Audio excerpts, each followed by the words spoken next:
Welcome in to the Gaming Discourse. I'm Tyler Frater alongside Richard A. the Cruz. Nintendo. And Chief Engineer Lieutenant Commander Connor Frater. Sega! It is Monday, June 6th, 2022. D-Day. Actually, I just popped in. Sorry, I said June 6th. Popped in my head. Anyway, follow us on Twitter and Facebook at the Gaming Discourse. Go to our YouTube channel, YouTube/Gaming Discourse, where you can find our videos. Go check out our conversation with Mark Dara we had a couple weeks ago. And my latest review about Iron Lung.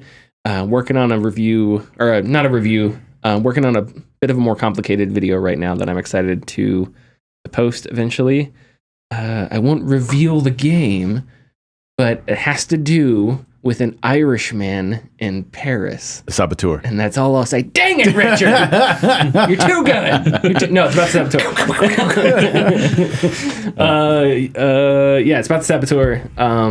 But more on that later. I love the out of bounds thing. Go out of bounds. Out of bounds? Great. Yeah. Because you can only go as far as the game lets you. Yeah. I love the out of bounds thing. Mm-hmm. What was I gonna... Oh, I was gonna talk about news. We got news. We're gonna talk about loot boxes. We got some news on that. Abandon is back in the news, and I have a lot to say about that. I'm sure we all do. Yeah. Abandoned. Connor. First. Yes. You know what else happened on June 6th? What? 4th edition D&D came out. Really? Yeah, June 6th, 2008. Weird. Okay. So, interesting. in a few months will be my 14th year anniversary of playing D&D. Congratulations.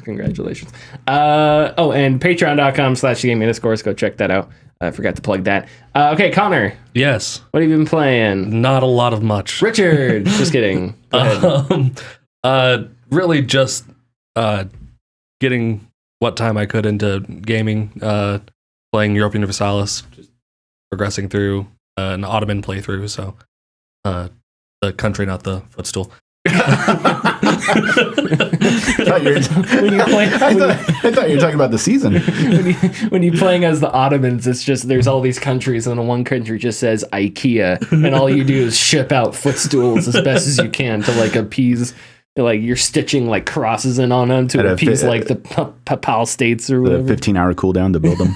Yeah, exactly. One of the kings is like, "Why do I have to build it? Why can't you just build it?" And you're like, "You can. You got to pay for shipping." And the king gets pissed. And anyway, continue. Calls a crusade. Yeah, calls a crusade for IKEA. There's a bunch of dudes in Crusader armor stabbing random furniture and stuff. All going in that single line through the entire store, stopping off for some meatballs. One Crusader goes the opposite direction, and one of the employees is like, "Oh, sorry, sir, you gotta go through the correct line." It's like, "Oh, sorry about that." Just run the other way. Okay, sorry, continue. That's it. Okay, cool. Well, yeah. Richard. I've been playing two smaller games. There's the 3DS store. It's closing down soon. At some point. Mm-hmm. So I decided to kind of dive back in and pick up some things that kind of been waiting on. And I started playing this game from the Pokemon guys, Game Freak. And it's called Pocket Card Jockey. And it is a horse racing game that is based on how well you do in solitaire. So It's very cute and animated, of course, and you get a horse and you're a trainer. And there are 4 phases to the horse race. There is the starting of the horse race, and how well you start off depends on that very quick, the words start are hidden below the decks. The solitaire. Okay. And so you have to quickly get to at least one of the letters. And one of the letters in start has symbols on it, and depending on which symbol you get, you do better in your initial takeoff, your initial start. And then you go to the next phase, which is basically the longer phase of the sprint. And so you then, based on how much energy you have from the starting line, will trace a line of where you want your horse to go, the track. And of course, you then, fast as you can, try to get as many string of pairs as you can through solitaire and bring the numbers down. Once you do that, you'll gain energy, which you then will expend running. And all the horses are kind of doing their own thing. And if you like run into them, you'll kind of like both screw each other up and fall backwards. Interesting. After that, then you go to like the corner. So then you have, if you set your trail to go away from the corner, you're going to have a worse time because you're taking the outside instead of the inside. Mm-hmm. So of course, then you there and then you do your solitaire at the final stretch. And that's the fourth part to where you based on how well you did through the rest of the solitaire match, you will have upwards of like 5 to 7 like boosts that you can like try to get to the finishing line. Interesting. When did this release? It released years ago. Oh yeah. Yeah, and it's one of those wacky weird games that's like I don't want to, someone's like, I don't want to play solitaire. Like what is it? But it's very fun, very very cute and endearing because your trainer is kind of an idiot, but they're very doe-eyed. They want to be a trainer. And they want to be the very best. Yeah, like no one ever was. And so you have a coach or a stable trainer who's kind of not remorseful. He's really nice to you, and he's like, yeah, here's a horse, but if you lose, the big Mr. like Moneybags comes in, the one who like owns the horses. And he has the gold tooth. He's like smiling all the time and he's very like bracelets and all that stuff. And he'll be like, hey, you lost. What are you doing? And then if you keep losing, you can only lose 3 times. And then he fires. Oh, damn. It's game over. But, if you keep winning, then you become like, oh, you're my favorite trainer. And this, so that type of thing. But, it's really cute, really fun, very, very perfect time waster. Awesome. And, having this like play quick solitaire, like really, really, really cool. Cute too. And then beyond that, I started up Vampire Survivors on Steam, which is you may have heard of it. Have you guys heard of it? I don't know anything about it. So it's $2.99, and it is essentially it's a roguelike. I don't want to call it AFK because it's not AFK. Mm-hmm. You simply just move your character around the screen. They auto attack, and as you kill more enemies, I have seen this. As you kill more enemies, you will get level up to those attacks, or you'll get more items. Doesn't it get crazy eventually? The longer you last, the different types of enemies will come out, and mobs and mobs of enemies will come out. And of course, it's hard. It was hard to ignore the talk about it when it came out a couple months ago. But it was even harder for me because it is literally Castlevania. The characters are ripped up from Castlevania, and they're not obviously those characters, but the inspiration is there. Same with the weapons, same with the items, same with even some of the monsters. Some of the monsters are literal straight sprite rips from Castlevania games. But I've already sunk about 6-7 hours into it, and it is absolutely just a perfect. I want to waste my time for like 2 hours. Sure, on a blink, and 2 hours is gone. For $3, it's a hell of a time. But yeah, as you go through, you'll get like garlic. Like if you pick up garlic will give you an AOE like circle that's constantly around you, and if enemies come into that circle, they'll get damage. Okay. You'll get a whip that will have a horizontal line, and it'll just attack once every so often. But if you level it up, it'll attack faster, or it'll attack both sides. Oh, awesome! Or like 3 sides, and then so as you gain additions to those levels of those attacks, they start to attack more frequently and whatnot. But then, of course, you gain gold, you gain experience, which you have to keep playing in order to either unlock characters or unlock levels or unlock weapons and stuff. But simple, mindless fun for $3. Is that on Switch? It's on Steam. It's on Steam. Okay. And it's on Xbox Preview. For Game Pass. Okay. Yeah, I saw a story today. I think it may have been Kotaku or Eurogamer, but it was the Steam Deck. People are playing games that are perfect for the Switch on the Steam Deck, but it's because a lot of those games aren't on the Switch. And those are exactly the type of titles that you don't want to have to sit at your desktop to play because you'd rather, sit in bed or whatever. No, yeah, and I mean the Steam Deck. Ever since it's been out, I've been like, man, I want a Steam Deck. I can't wait to play those small, stupid ass games that are just. Yep. all on Steam. Like freaking, I'd love to get more into adventure games, point and click games. Yeah. And of course I've never beaten Divinity 2 because it's a big, gigantic game to play through. I've saved Pillars of Eternity 2 for the longest time. And then there's one other game. Oh, and Baldur's Gate 3 is a game that like I know eventually it's going to release and probably going to be great once it's out of early access, but I don't want to jump into it just yet. But yeah, anyway, so okay, cool. Anything else? No, that's it. So I've continued my MLB season thus far with the Yankees. Continuing to win, doing great. Pitching's great. I upped the difficulty setting and had some adjustments. Averages had definitely gone down, but I'm still kicking, still winning. I was thinking about doing a little segment at the beginning of the podcast where I talk about just the stats from the previous week. Joey Gallo right now, for whatever reason, I am just great hitting homers with Joey Gallo because Joey Gallo is leading the league in home runs with like 34 at this moment.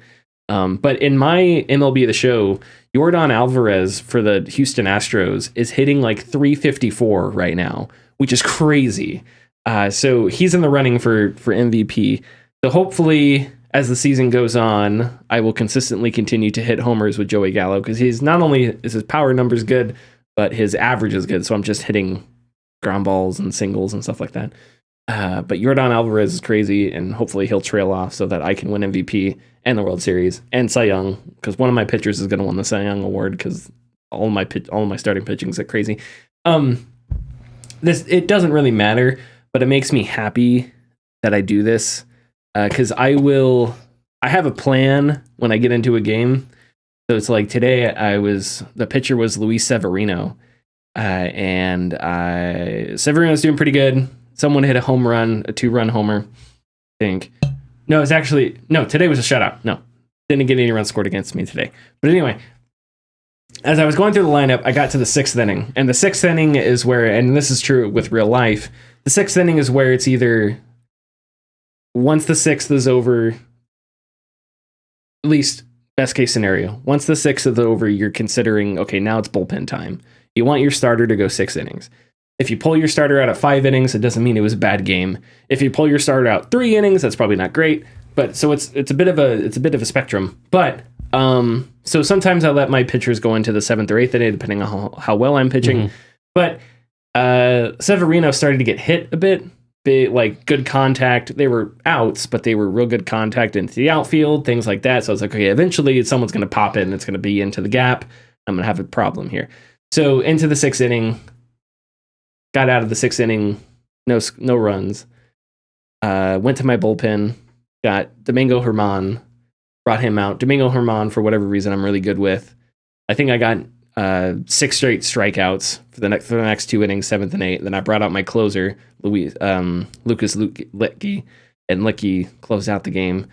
And it's really basic, like baseball managing, but it just makes me happy to be able to do it in a video game, and pretend that I'm like some expert baseball manager of like 40 years. All right, we're going to the pen on this one, boys. Get the closer ready. He's going to go bottom of the ninth. But anyway, the baseball's going good. Oh, and one strange thing about the show is so the commentary is both really good. It's also horrible. Yeah. But not so Boog Shambi and Chris Singleton. Boog Shambi, I think, is maybe the most underrated play-by-play guy on Earth. Boog Shambi. 1, because he's really good. 2, because a couple of years ago for the 4th of July, he wore a Hawaiian shirt, but instead of like being flowers, it was tiny little hot dogs. And he posted it on Twitter with the caption, "You're welcome, America." And I was like, that's the greatest tweet of all time. So I love Boog Shambi. He's great, and the stuff's great in the show, but like. It's the show 22, and I don't know. The last show I owned was 16. It was Matt Vasgersian. But in this one, this is the only game where the commentary will be wrong when they say things, and I don't understand why. It's really weird. I have hit infield fly balls, real easy outs that go real high and then drop, and it's like at second base. but it'll be like, oh, and he hits this one at the wall, got it, and I'm like, what? Like just saying something that's obviously not happening. There's stuff like that. There's I think Boog Shambi will say the wrong pitch count. It's like I'll throw a ball or I'll throw a strike. It's strike 2, and he's like, there's a pitch. He's like, here's the pitch and throw ball, even though clearly it's a strike. So it's like the commentary is just wrong in some parts. It's really weird. Repetitive commentary, I'm fine with. You get that in all sports games. Oh, and another thing that's weird. So Boog Shambi has this. They try to make it dynamic, where they'll tell stories or they'll talk. And Boog Shambi has this audio clip where it's clearly meant to follow something that's one of them says that's kind of funny, because it sounds like this, oh, one now, like he's laughing, like as he says this. But instead of it following something to make it sound natural, it's just out of nowhere. so it'll just be like, all right, here's a Gallo up to the plate. Oh, one now, like he's just laughing at nothing. It's so weird. But anyway, so that's probably my biggest complaint about the show. That, and I can't figure out how to keep umpires from messing up on balls and strikes. Well, neither can the MLB. I changed the setting. I don't know what I'm doing wrong, but and it hurts me. It's not you, it's the game. Way more than it hurts. And I'm fine with realism in a baseball in a sports game. Make it as real as you want. But I'm also okay with you giving me the options to make it as technically perfect as it should be. But anyway, the other game that I'm playing is the first God of War. So I picked up the God of Wars, and I was going to play through them. I'm playing through the first God of War right now. I wasn't surprised by how different it is. I was actually surprised by how similar it is in a lot of ways to God of War 2018. Like, he opens the chests. Yeah. The way he opens the chests that you find have, like, it's there's the chest that changes colors for magic or health, and that's the same kind of thing in God of War 2018. Obviously, we're talking, I don't know, 2007, 2008 when it was released. Maybe not 06. Was it 06? I don't know. I think 2 was 05. Wait, really? No way. No, it was 06. Okay, maybe. No, I'm off. Okay. I'm way off. So obviously the storytelling and stuff like that, and some of the voice acting is a little weird. 2007. 2007. Okay. So, I don't know. Have either of you played through? I'm assuming you played through the first God of War. Have you played through? Okay. I don't know if you remember this, but one thing I do dislike about the first God of War is how long it takes just to beat up all the bad guys. Yeah. Because it'll throw you into a room, and it's not difficult. It just takes forever. There are so many dudes that continuously spawn to take you out. And I got a little frustrated. I got to a part where there's a room, bunch of dudes. Take them out. Takes forever. You take them all out, and then another type of enemy spawns, the Gorgons.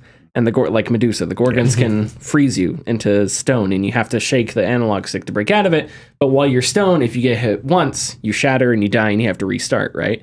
So problem number one is if that in this room, there's like 10 Gorgons that spawn. So they're all doing their freeze ability on you, and you have to try and escape it. But if you die, you restart, you go back into that room, you have to kill all the first enemies again and then fight the Gorgons. And I eventually got to the point where I just didn't fight those enemies. I would go into that room and run past them or jump where I needed to jump, because I just got tired of having to fight all those Gorgons, which was really ridiculous. But I do like that God of War, this is another thing that's similar.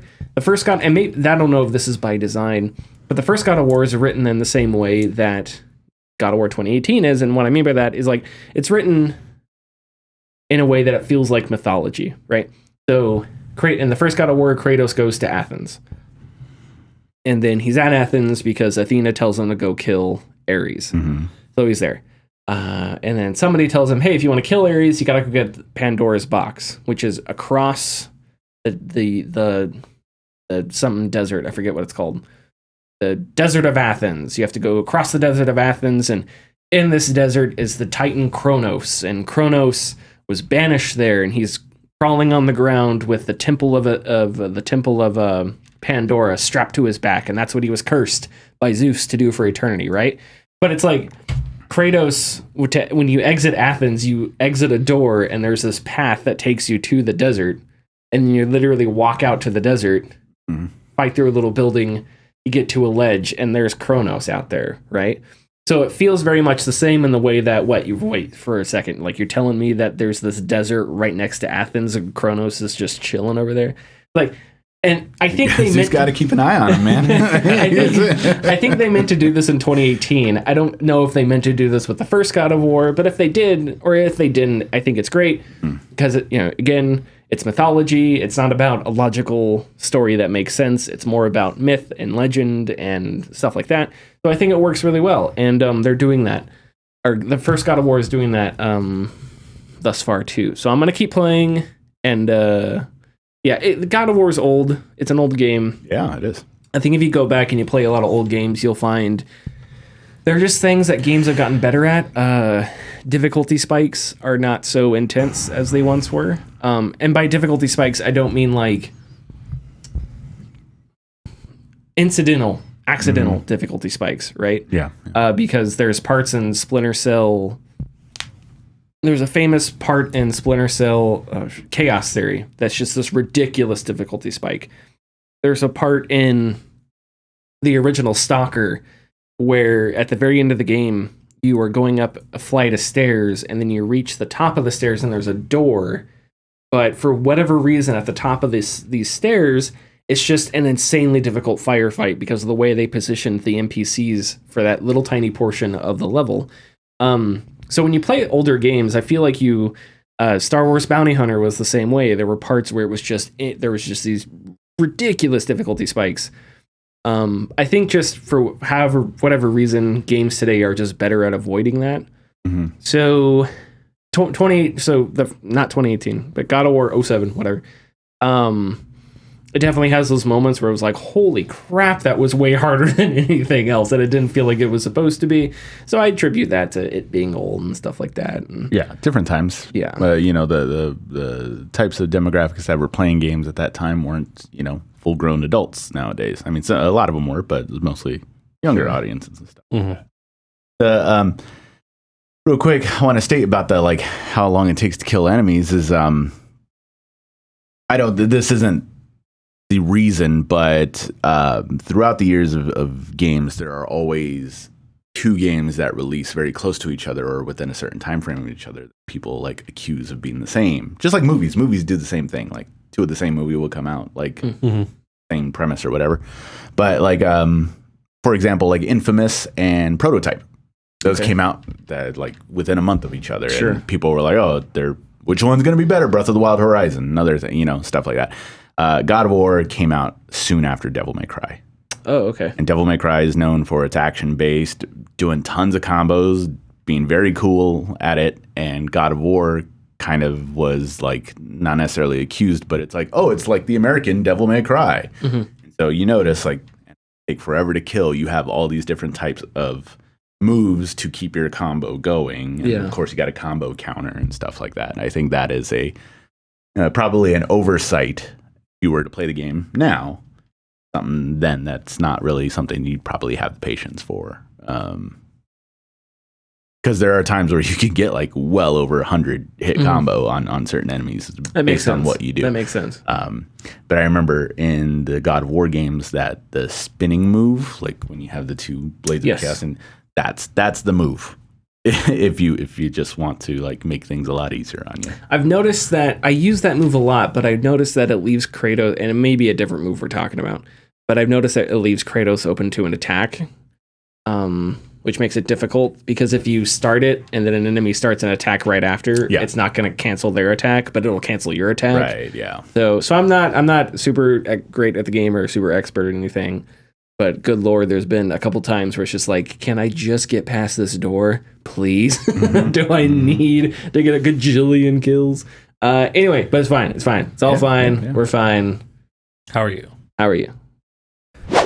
We want to give a massive shout out to the sponsors of this episode, They have been silently supporting us since the very beginning, and we felt it was time to give them some love. The like and share buttons have been at our side since episode 1 of the podcast. They can be found just beneath this episode. Please give them a click, it helps us greatly.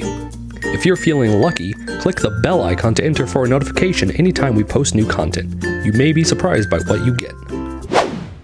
Boring conversation anyway. Story by GameSpot's Mark Delaney, speaking with more than a half dozen people, saying there's no meaningful evidence that Abandoned exists in any real way. Some background: Abandoned by BlueBox Games was announced with a strange trailer. It was supposed to be like a horror... toilet trailer? A horror...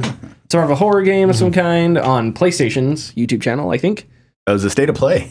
Was it a state of play? It was a state of play. Good Lord. Anyway, conspiracies popped up about it being Silent Hill, that maybe it was another Kojima fake studio surprise announcement like they did with Silent Hills back in the day when they did PT.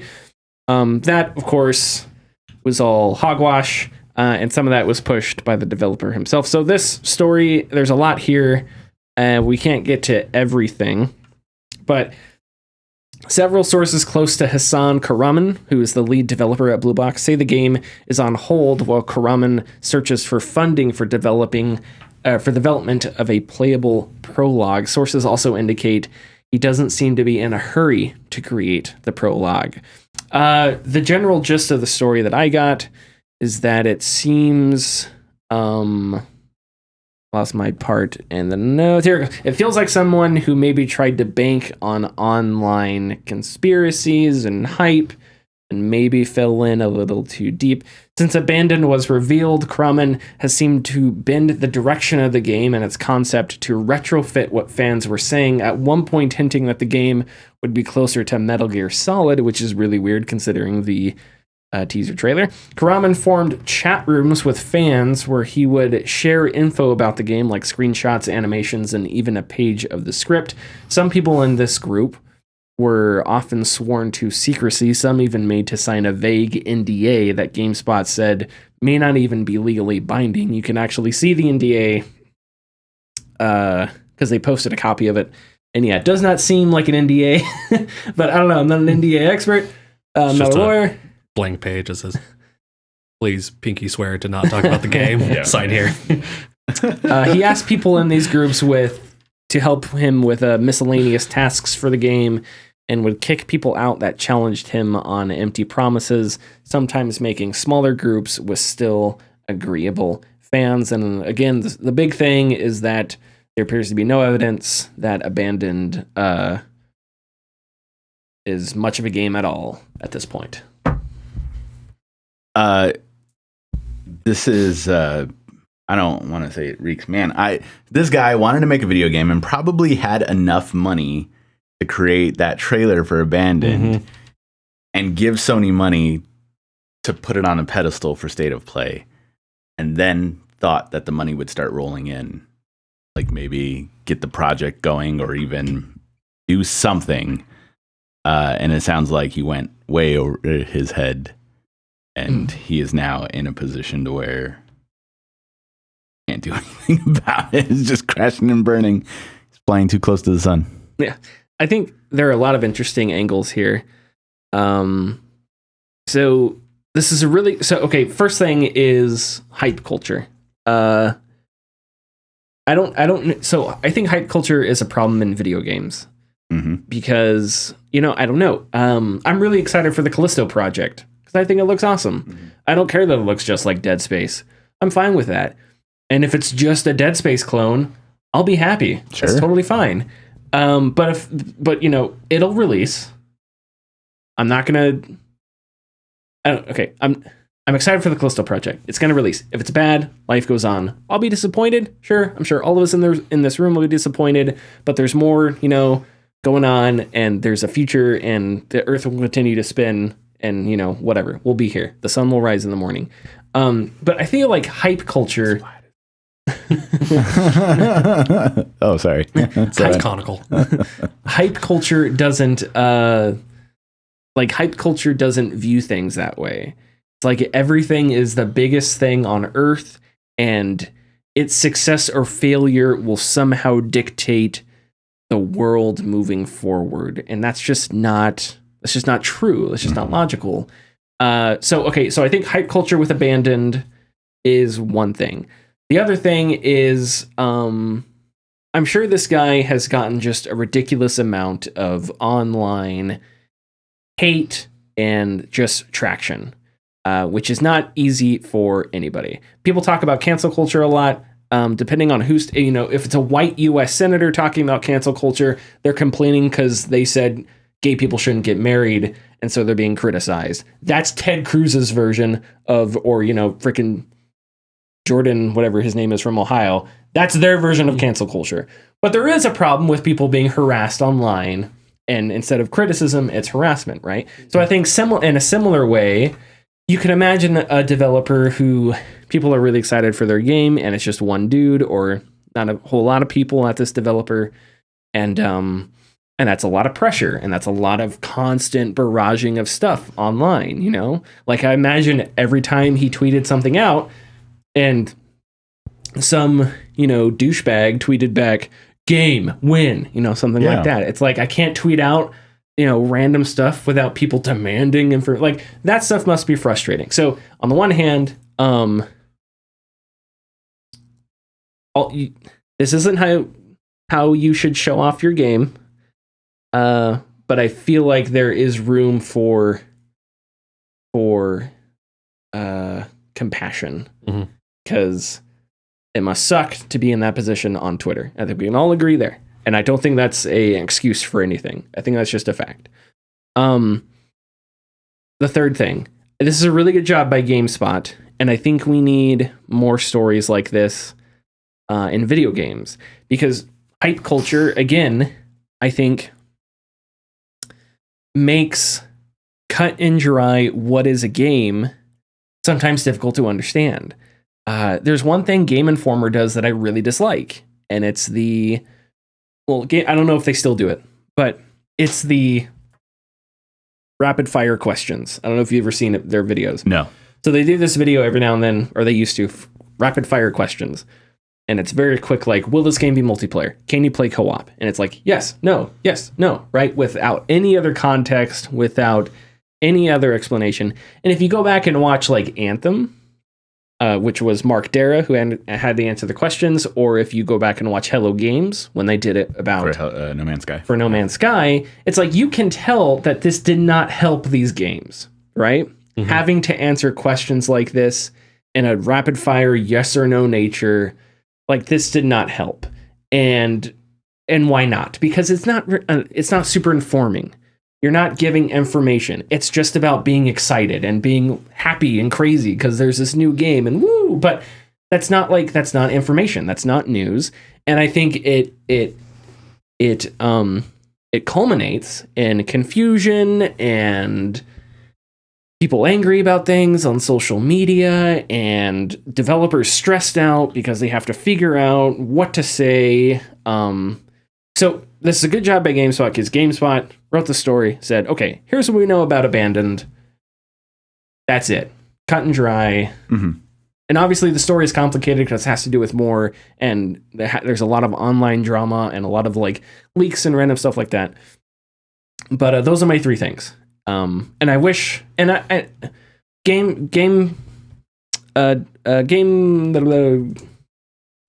am I trying to say? Game writing online sites. Game journalism, whatever. There you go. They do this. I just think it needs to be done more. Coverage needs to be more cut and dry. It needs to be, here's what's in the game, here's not what's in the game. And less of a showcase, less of a hype machine. Yeah. So yeah, those are my three things. I don't know how we end hype culture. Because you and the internet. Yeah. You make everything ridiculously boring. That's how. But the reason I stopped myself earlier was because, I was going to say, I'm not going to join Discord groups for the Callisto protocol. But the thing is, like, That's not inherently wrong. You want to join a Discord group because you're excited for a video game. Who am I to say that is inherently wrong? I don't think it's inherently wrong. But it can culminate in things that are inherently wrong, like we've seen with Abandoned, or fan expectations that are completely created by communities.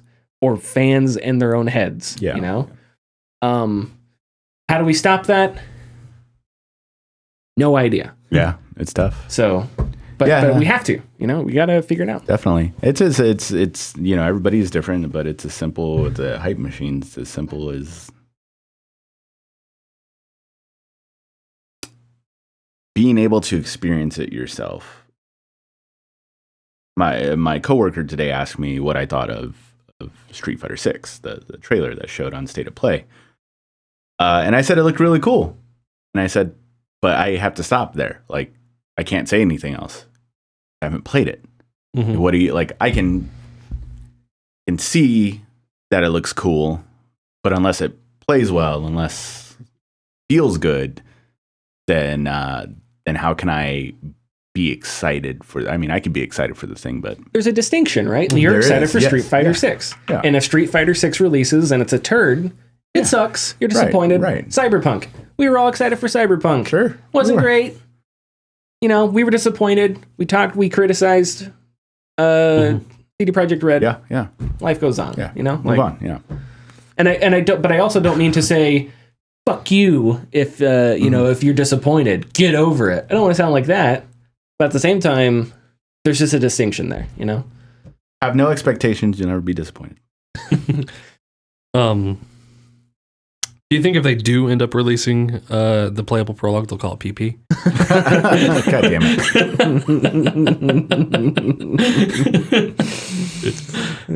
I hope so. I really don't think that should have got you that bad. I did. I thought it was a legitimate question. Connor in with a fastball right down the middle. Nope, that's a curveball way off the plate. Just a bit outside. We got 2 lootbox stories. We're gonna move on. Oh, okay, man. Oh man, he just took the wheel. Jesus, Sorry. take the wheel. Oh, is there anything else? No, it's fine. That was a good job. That's a good job on your part. Not anymore. I ruined it. 2 lootbox stories here for you guys.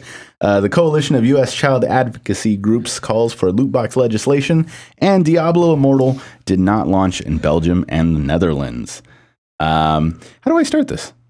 15 groups. 15, okay, because I was like, wait a minute, the letter. I didn't read the letter. Shit. Sorry. 15 groups. No, that's my fault. 15 groups led by Fair Play and the Center for Digital Democracy sent an open letter to the FTC asking them to investigate whether EA is engaging in unfair and deceptive practices in violation of Section 5 of the FTC Act. Section 5 makes, quote, unfair methods of competition in or affecting commerce, unquote, to be unlawful. Speaking about FIFA Ultimate Team, the letter's argument is that because purchasing packs gives you more of a chance at finding the best cards, you have to spend more money to get the best players. Thus, people that can spend or do spend the most money have higher chances of winning. Have higher chances of winning. Ooh. Moving on. As first reported by Eurogamer, the Netherlands and Belgium will not get Diablo Immortal because of the country's gambling laws. Quote, Diablo Immortal will not be available in Belgium or the Netherlands and will not appear on Battle.net or the Belgian and Netherlands app or Google Play stores. This is related to current operating environment for games in those countries. Accordingly, pre-registrations for the game are not accessible in those markets. End quote. So I put in the notes, I jotted the notes down. Fair Play and the Center for Digital Democracy, I put led. I don't know if they're technically leading the effort, but on the letter, if you check out the letter, their logos are at the top. So just to be clear on the verb there. I like that joke too. Maybe I'm just easy on jokes tonight. I don't know. It is pretty late. So a point that Stephanie Sterling made, if loot boxes are optional, why can't the game be released without them? Great And point. And Blizzard has said that these are optional. You don't have to, to play Diablo Immortal, you don't have to. Okay, so, and I think that's a good point. So what is the point of your game if loot boxes are an optional part? You can't release the loot boxes in Belgium or the Netherlands, so you don't release the game in its entirety. Because to me, that seems like the only reason you would do that is because the entire point of the game is to make money off of whales. And that's the truth. There can't be any other reason behind that, right? Exactly. And I think it just came out today. A user was kind of calculating everything, and I think to get to max out your gear on Diablo Immortal, it's like $100,000 or something. Yeah, it was crazy. It was crazy. I think it was on Reddit, and that's not necessarily. There are a lot of games where like free to play games and stuff like that. People figure out to get eventually to a certain point, you're gonna have to spend a ton of money, right? Of course. I don't know if $100,000 is relatively a lot of money to pay for something like that. I don't know, because I don't have all of these other games that people have talked about off the top of my head. I would say $100,000 is a good chunk. Well, yes, but compared to other games, yes, just in a vacuum, $100,000 is a lot of money. Yes. No, but I really like that point, because I think that's just the truth, and I wish they would just say it. I don't know, man. I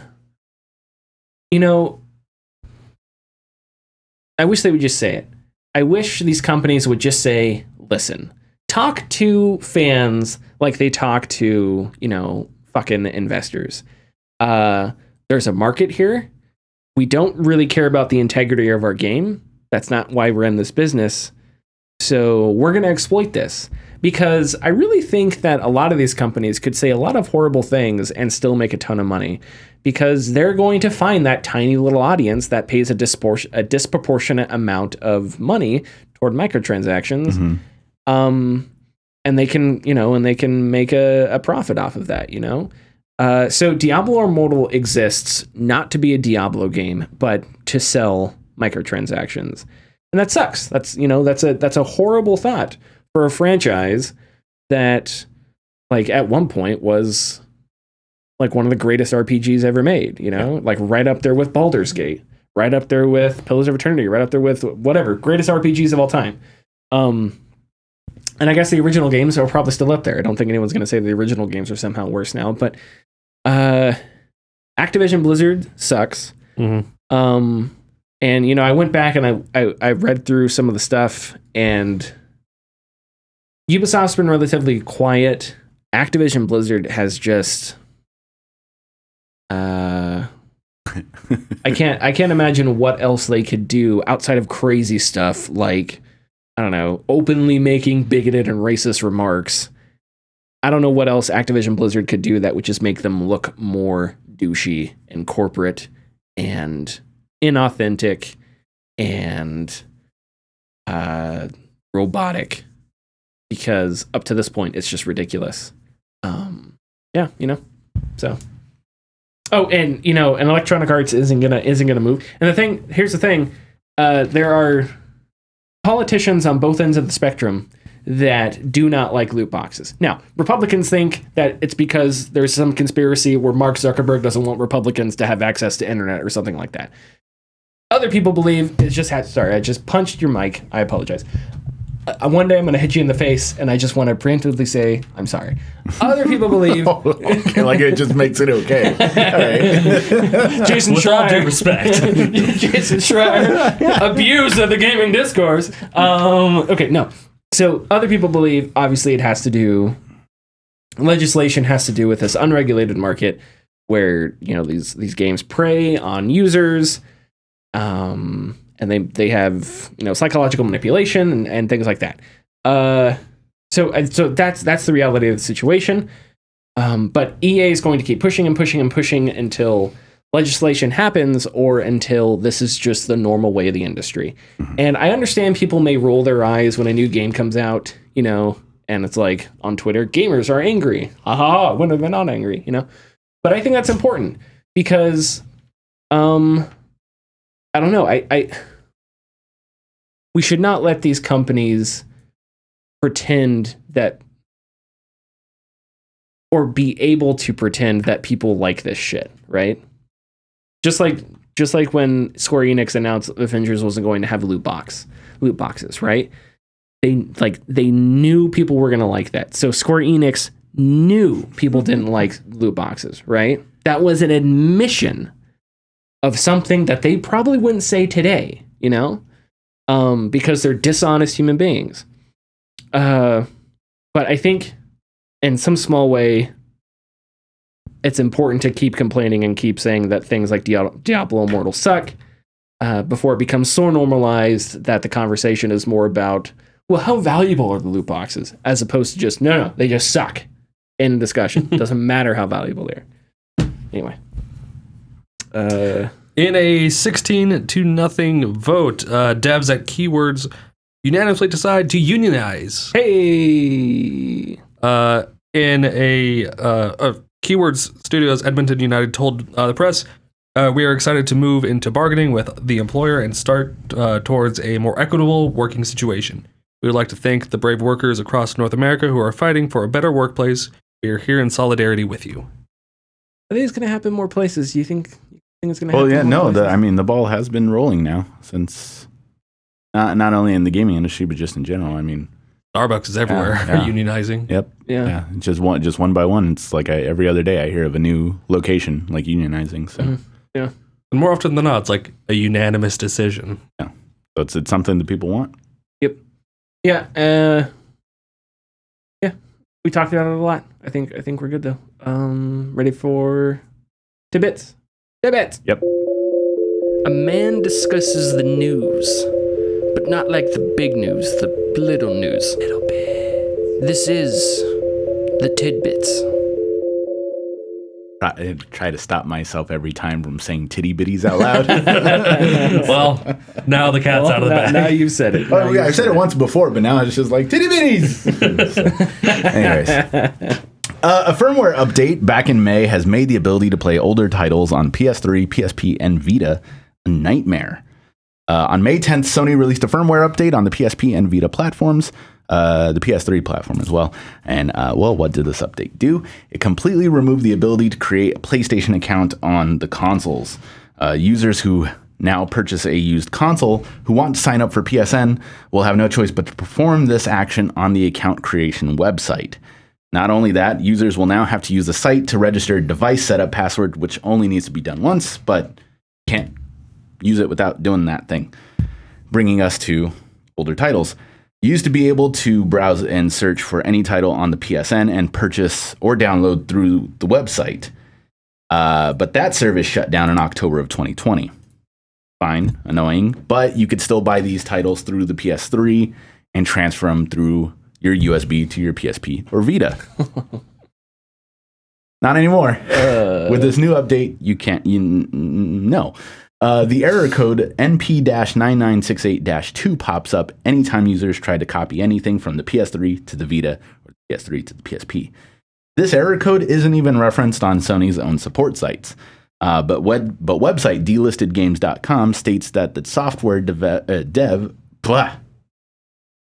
a software dev from France blogged about a similar situation back in 2020. At the time, the issue wound up being related to his randomly generated PlayStation account password, which included a space, something that Sony servers apparently can't accept. So in essence, this new device setup password that you have to use possibly has something to do with the digital transfer, like handshake, between the devices. Ugh. That's it. Yeah, ugh indeed. What can we do? Preserve old games. That's all I want to know. That's all I want to know. Piracy. Hey! Safe and sound at home. Sorry. Okay, go ahead. That's it. It's the only way. If they won't support it, I will in my own way. Military secrets have once again been leaked onto a gaming forum. God, I love this story. Not just any forum. Once again, it's the War Thunder forums. User has leaked classified Chinese military documents regarding a specific anti-tank weapon. According to defense analysts, the details of the anti-tank weapon were previously known. However, this is the first time the documentation has been seen outside of China. Yeah, sure, CIA. Sure you knew about it. Yeah. The weapon is the DTC-10-125, an anti-tank round used by modern-day Chinese military. It is known as a kinetic energy penetrator. Its job is to punch through the metal and breach the hull and stuff like that. Sure. Knock it out of action. Please note that this is the third time that this has happened. Stop it. Well, I mean, if it's about or China, don't. But please don't leak something about the Abrams. They need it to. What? Oh, no. Okay. Yeah, so this is crazy, and I don't understand. Like, okay, I said this last time. I'm going to say it again. Like, there's that whitest kids you know sketch where like the two kids well, they're not kids. They're adult men, but they're, the show, you just said it was called White. Yeah, it's called Whitest Kids, but they're in their they're in their early 20s. Anyway, so they jump into the army recruit. And they're like, hey, we want to be pilots and kill all the bad guys and fire missiles. And at the end of the sketch, the guy's like, oh yeah, you can be pilots, and it's like they're gonna sign up for the infantry. That's the joke. Yeah. But like, so okay, you join the military. Like, how do you get to be like a tank commander? Okay, I assume you don't walk into a recruit's office and be like, I want to drive tanks. And he's like, sure, kid, here you go. And then 10 days later... Especially not in that voice. Well, that was 1940s. Oh, okay, sorry. And then like 10 days... In the 1940s, you may be driving a tank. Especially if you were Russian or German, you were in a tank like 24 hours later. But anyway, so there's got to be like a long... So why compromise that if you drive tanks? Because like, okay, now that's assuming that the person that leaked this is in the military. We know people in the military. We do, yeah. And we know that they just do shit. Okay, that's a good point, I guess. Seeing your tank in the game being underrepresented, it's like, hold up. No, the fuck he didn't. I'm gonna risk the security of my nation to prove a point on a forum for a free-to-play video game. I don't know. I'm sorry. I don't know. Could you imagine this stuff happening in World War II? I don't know why. I just find it so funny. The war probably would have ended fast. I'm not saying stuff like exactly like this happened because War Thunder obviously wasn't released yet. Yeah. But shit probably happened like this in World War II. Well, they did trick the Germans with a bunch of inflatables. Yeah. So that was probably the most embarrassing thing that happened during the war. Not just once. Several times. Several times. And they also sent a dead body with fake papers on it. But when you talk about the things that happened during World War II, you think the Germans were completely stupid, which wasn't true. But man, it did not take a lot. Well, I guess it took effort, but not a whole lot of I don't know, super duper spy stuff to get it to work. Anyway, okay, what's next? Sony has revealed the sales numbers for the Spider-Man series after announcing Spider-Man for PC. Yay! Hey. During Sony's State of Play, Insomniac revealed that both Spider-Man and Miles Morales have sold over 33 million copies combined. An incredible feat. Those are Nintendo numbers, baby. And one that will definitely be inflated by the copies that will be sold on PC. We'll go ahead. No, go ahead. Finish that one. No, because it's okay. It's in conjunction, but I'm moving on. So it's almost like, and this is tricky. This has to do with Keynesian economics, so stick with me here. Okay. But it's almost like releasing a game based on a property when that property also has movies being released for it is probably a good thing. Like, I would assume that helps your numbers, especially when it's I know if Andrew Wilson's in here, he's like, what? Like, I would understand that. But no, I think what helped Spider-Man was one. I think it's a lot of people, especially because of the Tobey Maguire movies. Mm-hmm. A lot of people our age or a little bit younger. It's probably one of their favorite superheroes growing up. And yeah, like the Marvel Cinematic Universe with how it was releasing movies. I think that put a lot of value into the Spider-Man property and stuff like that, which is a big failing of the Avengers game because they had all these superheroes and they completely dropped the ball on that one.